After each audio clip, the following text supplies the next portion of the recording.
क्या आप जानते हैं कि यीशु मसीह को दुल्हा और हमें यानी कलीसिया को दुल्हन क्यों कहते हैं? क्या यीशु मसीह शादीशुदा हैं? इस दुनिया की पहली शादी किसने पढ़ी? लोग शादी ही क्यों करते हैं? लोगों की शादी में इतनी गड़बड़ क्यों होती है? क्यों शादी के ऊपर इतने गलत चुटकुले बनाए जाते हैं? क्यों शादी को एक हवा बनाया जाता है? क्यों आदमी और औरत की शादी को खराब किया जा रहा है? देरी से हो या समय पर, आखिर एक इंसान के लिए शादी करना जरूरी क्यों होता है? शादी करना ही मकसद क्यों होता है? इन सभी सवालों के जवाब जानने के लिए इस वीडियो को अंत तक जरूर देखिएगा और वीडियो में बोला गया एक एक शब्द बड़े ध्यान से सुनिएगा। उत्पत्ति अध्याय 2 उसकी 22 आयत में लिखा, और यहोवा परमेश्वर ने उस पसली को जो उसने आदम में से निकाली थी स्त्री बना दिया और उसको आदम के पास ले आया। बाइबल बताती है कि वो परमेश्वर ही था जिसने आदम को उसकी स्त्री से मिलाया था। परमेश्वर ही इस दुनिया का सबसे पहला मैच मेकर था।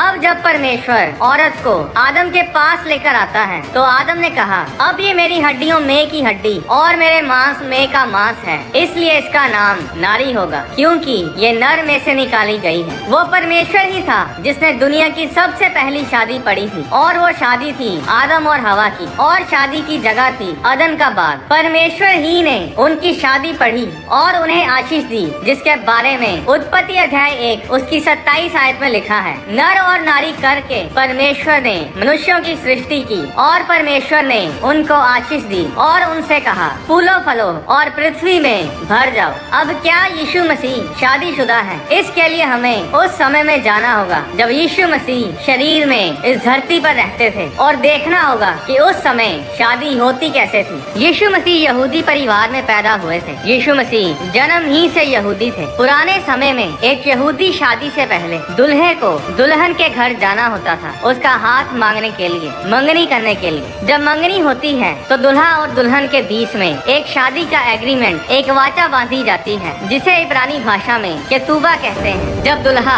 दुल्हन के घर मंगनी करने के लिए जाता था तो वो अपने साथ शादी का कॉन्ट्रैक्ट लेकर जाता था और उसे दुल्हन के पिता को दुल्हन की कीमत भी देनी होती थी, और दुल्हन की कीमत देकर दुल्हन अपने घर से आजाद हो जाती थी। और उसी समय दूल्हा और दुल्हन शादी का एग्रीमेंट साइन करते थे और मंगनी हो जाती थी। उस एग्रीमेंट में लिखा होता था कि दुल्हन को हर रात पूरी तैयारी के साथ अपने दूल्हे का इंतजार करना है। जब दूल्हा दुल्हन के घर मंगनी करने के लिए जाता था तो वो लड़की के घर वालों के सामने लड़की से शादी के लिए पूछता था, और उस समय दुल्हन को ये फैसला करना होता था कि हाँ बोलना है या ना। अब वो समय होता है कि दुल्हन को अपना घर छोड़कर उस जगह, उस घर जाना है जहाँ वो पहले कभी नहीं गई, जिसके बारे में उसे कुछ पता नहीं। अगर वो हाँ करती है तो फिर मोहर दी जाती है, यानी कि लड़की की कीमत लड़की के पिता को दी जाती है, और वे दोनों दाखरस का प्याला पीकर अपनी मंगनी को पूरा करते हैं। अब दाखरस का प्याला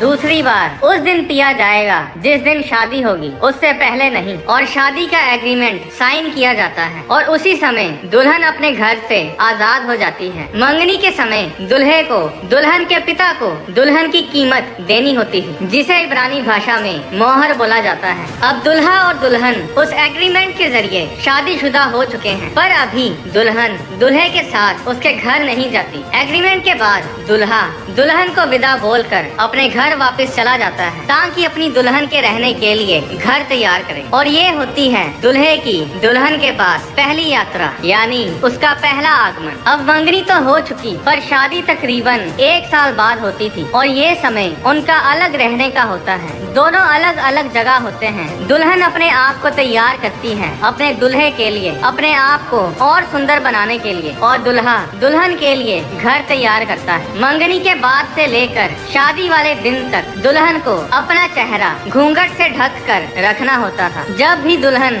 घर से बाहर जाती थी तो उसे घूंघट ओढ़ कर जाना होता था, और उस घूंघट से, उस वेल से लोगों को पता चल जाता था कि उसको खरीदा जा चुका है, उसकी मंगनी हो चुकी है। दुल्हन को पता नहीं होता था कि दुल्हा कब घर तैयार करके कब दुल्हन को लेने आ जाए, और इसीलिए दुल्हन को हर रात अपने दूल्हे का इंतजार करना होता था, और दुल्हन को अपने बिस्तर के पास मशालें तेल से भरकर तैयार रखनी पड़ती थी, ताकि अगर दुल्हा रात को आकर उसे चौंकाए, उसे सरप्राइज दे, तो दुल्हन अपनी मशालों के साथ तैयार रहे। उस समय बिजली तो होती नहीं थी, इसलिए लोग मशालों का ही इस्तेमाल करते थे। दुल्हन को अपनी मशालों के साथ हर रोज तैयार रहना पड़ता था। इसके बारे में मत्ती अध्याय 25 में 10 कुंवारियों के दृष्टांत में भी बताया है, जिसमें लिखा है, आधी रात को धूम मची, देखो दूल्हा आ रहा है, उससे भेंट करने को चलो। तब वे सब कुंवारियां उठकर अपनी मशालें ठीक करने लगी। अब मंगनी से लेकर शादी वाले दिन तक दुल्हन के लिए कुछ बदला नहीं। वो अभी भी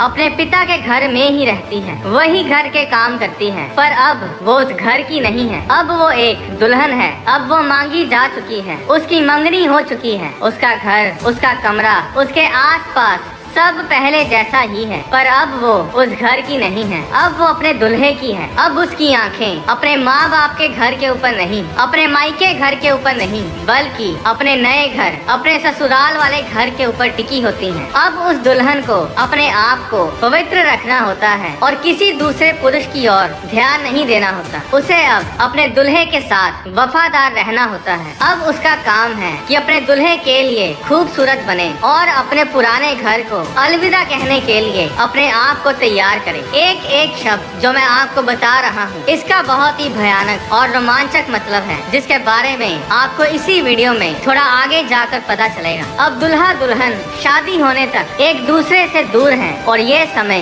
दोनों के लिए बड़ा जोशीला और भावुक होता है। और इसी समय में दुल्हा दुल्हन के लिए तोहफे, गिफ्ट्स भेजता है, जिससे दुल्हन को तसल्ली मिलती है और वो उस आने वाली जिंदगी की राह देखती है। इस गिफ्ट, इस उपहार, इस तोहफे को इब्रानी भाषा में मतान कहते हैं। वो तोहफे हीरे जवाहरात या कपड़े होते थे। क्या आप जानते हैं कि दुल्हन को शादी के दिन के बारे में पता नहीं होता था। उसे सिर्फ ये पता होता था कि तकरीबन 1 साल बाद उसका दुल्हा उसे लेने आएगा, पर उसे ये पता नहीं होता था कि शादी किस दिन होगी। हो सकता है दुल्हा जल्दी आ जाए। शादी के दिन के बारे में दुल्हे को भी पता नहीं होता था। शादी के दिन के बारे में सिर्फ दुल्हे का पिता ही जानता था। जब वो अलग ताई का समय खत्म होता है तो दुल्हा एक राजा की तरह तैयार होता है और अपनी दुल्हन को लेने के लिए चल पड़ता है। अब दुल्हन को पता नहीं होता था कि दुल्हा कब आएगा। जब दुल्हा रात को बारात लेकर आता था तो पूरे नगर में खुशी के नारे, बैंड बाजे और तुरियां फूंकी जाती थी और दुल्हन को बिना बताए ही दुल्हा आता था। दुल्हन के पास इतना समय नहीं होता था कि वो अपने आप को तैयार करे, इसीलिए उसे हर रोज तैयार रहना पड़ता था कि आज, कल या परसों कभी भी उसका दुल्हा उसे लेने आ सकता है। अब दुल्हा आता है और दुल्हन के घर के बाहर इंतजार करता है और दुल्हन अपने घर से बाहर आती है। दुल्हा दुल्हन के घर के अंदर नहीं आता, वो घर के बाहर से ही उस दुल्हन को अपने घर वापस ले जाता है। जब दुल्हा दुल्हन को अपने घर लेकर आता है तो फिर उस घर में 7 दिन तक शादी का जश्न मनाया जाता है और इन 7 दिनों में दुल्हा दुल्हन किसी के सामने नहीं आते। वो एक दूसरे के साथ समय बिताते हैं और आनंद करते हैं। उन 7 दिनों के बाद ही दुल्हा दुल्हन को लोगों के सामने लेकर आता है। अब इस शादी का हमसे क्या लेना देना है, ये यहूदी शादी क्या दर्शाती है। अब जो मैं आपको बताने जा रहा हूँ उसे बड़े ध्यान से सुनिएगा, क्योंकि इसे सुनकर आप बहुत ही आशीषित होने जा रहे हैं। तो भेद ये है, 2000 साल पहले एक दुल्हा इस धरती पर आया और वो दुल्हा है प्रभु यीशु मसीह। वो कोई शहर या देश पार करके नहीं, बल्कि समय और सारा ब्रह्मांड पार करके अपने घर यानी स्वर्ग से अपनी दुल्हन के घर यानी हमारे घर इस धरती पर आया। जिस तरह एक दुल्हा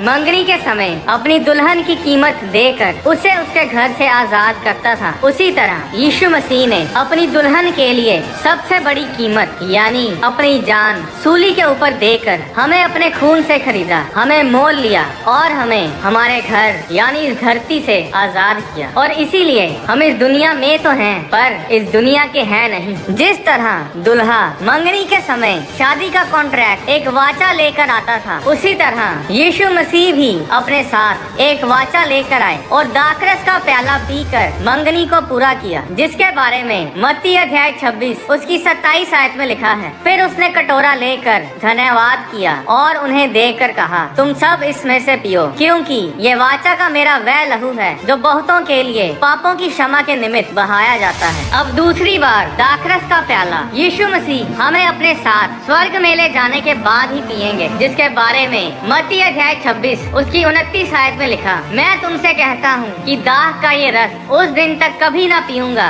जब तक तुम्हारे साथ अपने पिता के राज्य में नया ना पीऊं। अब जिस तरह मंगनी करने के बाद दुल्हा अपने घर वापस जाता है ताकि दुल्हन के लिए घर तैयार कर सके, उसी तरह यीशु मसीह भी अपने घर यानी स्वर्ग में वापस गए ताकि अपनी दुल्हन यानी हमारे लिए घर तैयार कर सके। इसके बारे में यीशु मसीह ने यूहन्ना अध्याय 14 उसकी 2 आयत में कहा, मेरे पिता के घर में बहुत से रहने के स्थान हैं, यदि ना होते तो मैं तुमसे कह देता, क्योंकि मैं तुम्हारे लिए जगह तैयार करने जाता हूँ। फिर आगे 3 आयत में लिखा, और यदि मैं जाकर तुम्हारे लिए जगह तैयार करूँ तो फिर आकर तुम्हें अपने यहाँ ले जाऊंगा कि जहाँ मैं रहूँ वहाँ तुम भी रहो। अब यीशु मसीह वापस स्वर्ग चले जाते हैं और जिस तरह दुल्हा अपनी दुल्हन को इस अलगताई के समय में गिफ्ट या तोहफा भेजता है, उसे तसल्ली देने के लिए, उसे हिम्मत देने के लिए कि जल्द ही दुल्हन अपने दुल्हे के साथ होगी, उसी तरह यीशु मसीह ने भी अपने जाने के बाद एक सबसे बड़ा और सबसे कीमती गिफ्ट भेजा, और वो गिफ्ट है होली स्पिरिट यानी पवित्र आत्मा। जो समय अब चल रहा है ये वही समय है अलग रहने का, जब दुल्हा दुल्हन के लिए घर तैयार करता है और दुल्हन अपने दुल्हे के लिए अपने आप को तैयार करती है। और जिस तरह दुल्हन मंगनी होने के बाद ही से दुल्हे की हो जाती है पर रहती अपने मायके वाले घर में ही है, उसी तरह हमारी मंगनी यीशु मसीह के साथ हो चुकी है। हम यीशु मसीह के हो चुके हैं पर अभी भी हम अपने मायके वाले घर में ही हैं, यानी इस धरती पर ही हैं। मंगनी के बाद दुल्हन अपने मायके घर के ऊपर ध्यान नहीं रखती, उसका ध्यान अपने नए घर की ओर होता है। उसके आसपास का वातावरण माहौल तो नहीं बदलता पर वो खुश होती है कि वो अब नए घर में जा रही है। जरा ध्यान से सोचिए कि दुल्हन पैदा होती है अपने पहले घर में पर उसका दूसरा घर बनाया ही उसी के लिए जाता है। वो दुल्हे के प्यार की खातिर दुल्हन के लिए बनाया जाता है। उसी तरह हम भी अपने पहले घर में पैदा हुए यानी इस धरती पर हमारा दूसरा घर खास हमारे लिए ही बनाया गया है, दुल्हे के प्यार के कारण यानी परमेश्वर के प्यार की खातिर जो हमारे लिए है। जिस तरह दुल्हन को दुल्हे के आने के बारे में पता नहीं होता था, उसी तरह हमें भी हमारे दुल्हे यीशु मसीह के आने के बारे में पता नहीं है। उस दिन के बारे में सिर्फ दुल्हे का पिता जानता होता है, यानी कि उस दिन के बारे में प्रभु यीशु मसीह भी नहीं जानते कि वो किस दिन अपनी दुल्हन कलीसिया को यानी हमें लेने आएंगे। जब दुल्हा दुल्हन को लेने आता था तो वो दुल्हन के घर के अंदर नहीं आता था, वो दुल्हन के घर के बाहर आता था, बैंड बाजे तुरहियों और खुशी के नारे के साथ आता था। और आज भी ऐसा ही होता है। उसी तरह हमारा दुल्हा भी बाजों और तुरहियों और खुशी के नारों के साथ हमें लेने आएगा, और वो दुल्हे की तरह दुल्हन के घर में नहीं बल्कि घर के बाहर यानी धरती पर नहीं बल्कि धरती के बाहर ऊपर आसमान में आएगा और हमें अपने साथ अपने घर यानी स्वर्ग में लेकर जाएगा। इसके बारे में 1 थिस्सलुनीकियों अध्याय 4 उसकी 16 आयत में लिखा है, क्योंकि प्रभु आप ही स्वर्ग से उतरेगा, उस समय ललकार और प्रधान दूत का शब्द सुनाई देगा और परमेश्वर की तुरही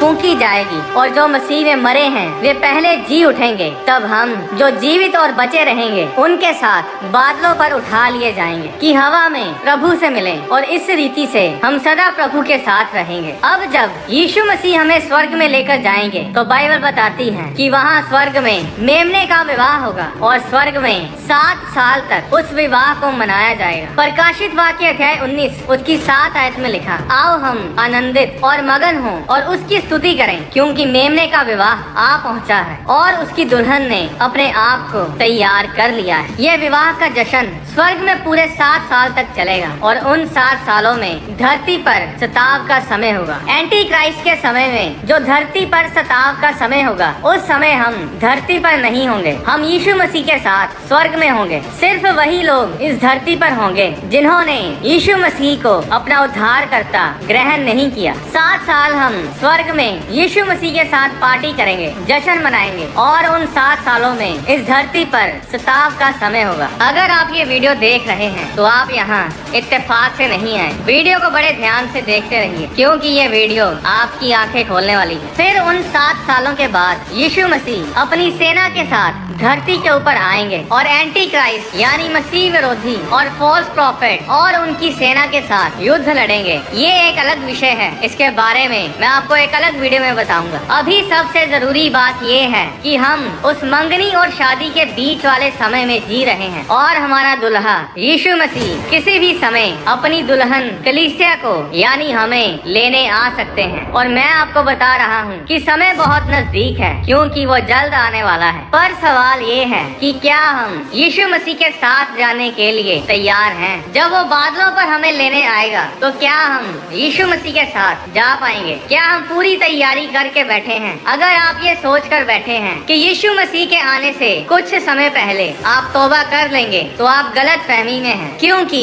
ये इतनी जल्दी होगा कि आपको पता भी नहीं चलेगा। पलक झपकते ही मसीह की दुल्हन यानी कलीसिया यानी हर एक विश्वासी जो मसीह पर विश्वास रखता है वो सब स्वर्ग में ऊपर उठा लिए जाएंगे और अविश्वासी नीचे रह जाएंगे। तो कौन है परमेश्वर की असली दुल्हन? हर एक जन जिसने यीशु मसीह को अपना उद्धारकर्ता ग्रहण किया है, हर वो जन यीशु मसीह की दुल्हन है और वो आज भी आपके दिल के दरवाजे पे खटखटा रहा है। प्रकाशित वाक्य अध्याय 3 उसकी 20 आयत में लिखा, देख मैं द्वार पर खड़ा हुआ खटखटाता हूँ, यदि कोई मेरा शब्द सुनकर द्वार खोलेगा तो मैं उसके भीतर आकर उसके साथ भोजन करूंगा। परमेश्वर तो दरवाजा खटखटा रहा है, पर अगर आप दरवाजा खोलेंगे नहीं तो वो अंदर नहीं आएगा। परमेश्वर किसी पर अपनी मर्जी नहीं थोपता, फैसला आपने करना है कि आप उसे अपना उद्धारकर्ता ग्रहण करना चाहते हैं या नहीं। अगर आप यीशु मसीह को अपना उद्धारकर्ता ग्रहण करना चाहते हैं तो ये छोटी सी प्रार्थना मेरे साथ बोलें। प्रभु यीशु मसीह, मैं मानता हूँ कि मैंने पाप किए हैं और मैं अपने आप को अपनी ताकत से बचा नहीं सकता। मैं विश्वास करता हूँ कि आप मेरे लिए इस धरती पर आए, मारे गए, गाड़े गए और तीसरे दिन मुर्दों में से जी उठे। मैं आपका धन्यवाद करता हूँ कि आपने मेरे पापों को अपने ऊपर लिया और मुझे अनंत जीवन दिया। मैं अपनी जिंदगी आपके आगे समर्पित करता हूँ। प्रभु यीशु मसीह, आप मेरे दिल में आए, मैं आपको अपना मुक्तिदाता, अपना उद्धारकर्ता ग्रहण करता हूँ। आमीन। अब सवाल आता है कि आजकल इतने तलाक क्यों हो रहे हैं? क्यों शादी के ऊपर इतने गलत चुटकुले बनाए जाते हैं? क्यों पति पत्नी के रिश्ते को ठट्ठों में उड़ाया जाता है? इसका जवाब ये है कि शादी किसी मनुष्य के द्वारा नहीं बनाई गई, बल्कि खुद परमेश्वर के द्वारा बनाई गई है। आदि में जब परमेश्वर ने दुनिया की सृष्टि की तो परमेश्वर ने हर जीवित प्राणी का जोड़ा बनाया था, हर जानवर का एक साथी बनाया था, पर आदम अकेला था। और जब परमेश्वर ने देखा कि आदम अकेला है और इसका अकेला रहना सही नहीं, तो परमेश्वर ने उसके लिए उसका साथी यानी उसकी पत्नी को बनाया। परमेश्वर ने कहा था कि पति पत्नी दोनों एक तन होंगे, इनमें कुछ भी अलग अलग नहीं होगा। एक पति अपनी पत्नी से अपने समान प्रेम रखे और पत्नी भी अपने पति का भय माने। ऐसे बहुत से वचन बाइबल में लिखे हैं जो हमें सिखाते हैं कि हमें जीना कैसे है। क्योंकि परमेश्वर ने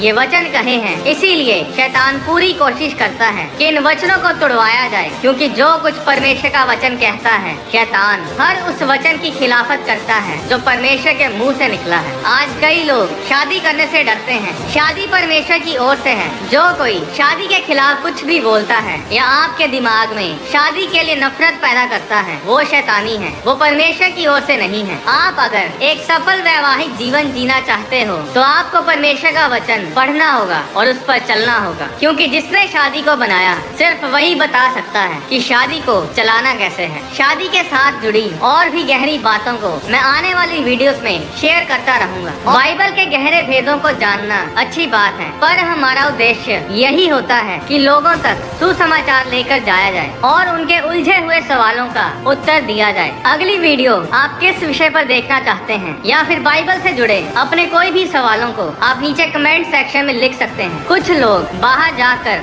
सुसमाचार नहीं सुना सकते, पर वो अपनी प्रार्थनाओं और अपनी डोनेशंस के जरिए हमारी सपोर्ट कर सकते हैं। परमेश्वर आपको आशीष दे। आने वाली वीडियोस में मैं आपको बताऊंगा कि इस धरती की रजिस्ट्री किसके नाम पर है। परमेश्वर ने ऐसा क्यों कहा कि पति पत्नी दोनों एक तन होंगे। क्या हम रैप्चर के बहुत नजदीक हैं? रैप्चर कब हो सकता है? परमेश्वर किस समय धरती पर घूमने आता है?